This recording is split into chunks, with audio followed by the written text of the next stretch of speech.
ATS इस मामले में तलाश कर रही थी छांगुर की। बीते साल एटीएस ने मुकदमा भी दर्ज करवाया था। बलरामपुर के मधुबन में मुकदमा दर्ज हुआ था और इसमें पीर साहब, नसरीन, महबूब पर केस दर्ज हुआ था। विदेशी फंडिंग की मदद से भी बताया जाता है कि सभी लग्जरी लाइफ जीते थे। कोठी को तो ट्रेनिंग कैंप के तौर पर ये इस्तेमाल करता था। एटीएस और लोकल पुलिस की जांच के बाद ये खुलासा हुआ। 4 सालों से परिवार समेत अन्य 40 लोगों के साथ रह रहा था छांगुर बाबा। माधोपुर में चांद और औरैया के दरगाह के पास भी रह रहा था। ये खुद को पीर बाबा बताता था, सूफी बताता था और हर साल कराता था उर्स। विदेश से लोग शामिल होते थे क्योंकि विदेशी फंडिंग की बात भी निकलकर सामने आ रही। छांगुर के कहने पर लोगों ने इस्लाम अपनाया। बड़े पैमाने पर इसने कई लोगों का धर्मांतरण करवा दिया। सबसे ज्यादा लड़कियां सॉफ्ट टारगेट बनी। इससे पहले 7 अलग अलग अकाउंट्स भी मिले थे। विदेशों से करोड़ों की रकम का ट्रांजैक्शन बताया गया है। एटीएस की अब रिमांड पर है छांगुर बाबा, लेकिन इसके गिरोह से जुड़े जितने भी सदस्य हैं, सक्रिय सदस्य हैं, तमाम लोगों तक अब एटीएस पहुंचने की कोशिश कर रही है और रोजाना इस मामले में कई बड़े बड़े खुलासे हो रहे हैं। अनूप हमारे साथ मौजूद है इस बड़ी खबर पर बातचीत करने के लिए। अनूप, अब तो 1 हफ्ते का वक्त बीत चुका है इस मामले में। विदेशों से करोड़ों की फंडिंग होती थी, वहां से आया धन यहां पर खपाया जाता था और उर्स करवाए जाते थे। विदेशों के लोग इसमें शामिल हैं। कौन कौन से देशों का जिक्र इसमें हुआ है और क्या ताजा अपडेट है इस पूरे मामले में अभी?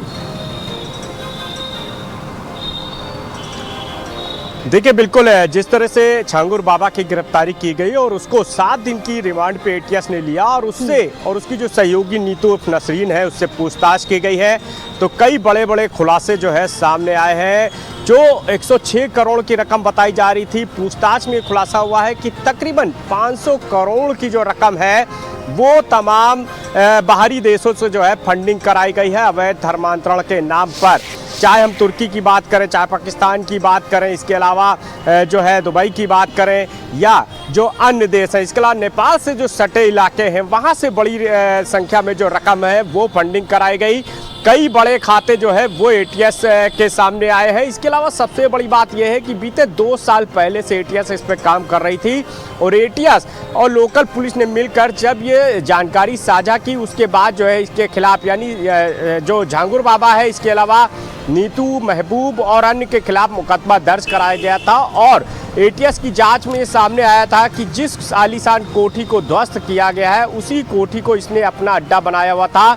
वहाँ पर ये जो है अपने को पीर बाबा और कई अलग अलग नामों से जो है अपने को प्रचारित कर रहा था और वहाँ हर साल उर्स कराया जाता था। उर्स में ये जो किताब है उसके जरिए जो है प्रचार करता था कि लोग जो है बड़ी संख्या में इस्लाम जो है वो कबूल करें, यानी इस्लाम यदि जो है कबूल करेंगे और हिंदू लड़कियों को जो भी कोई जो है इस्लाम कबूल कराने के लिए जो लेकर के आएगा उसको 15 से 20 लाख रुपए का इनाम दिया जाएगा। तो इस तरह से जो है ये पूरा वहाँ पर जो है इस्लामिक जिहाद जो है वहाँ पे चला आ रहा था। इसके अलावा ये भी सामने आया कि इसके जो 3 से 4 हज़ार जो फॉलोअर्स थे उनको भी इसने जो है इस्लाम जो है कबूल कराया है बड़ी संख्या में, जिसके लिए फंडिंग की गई है।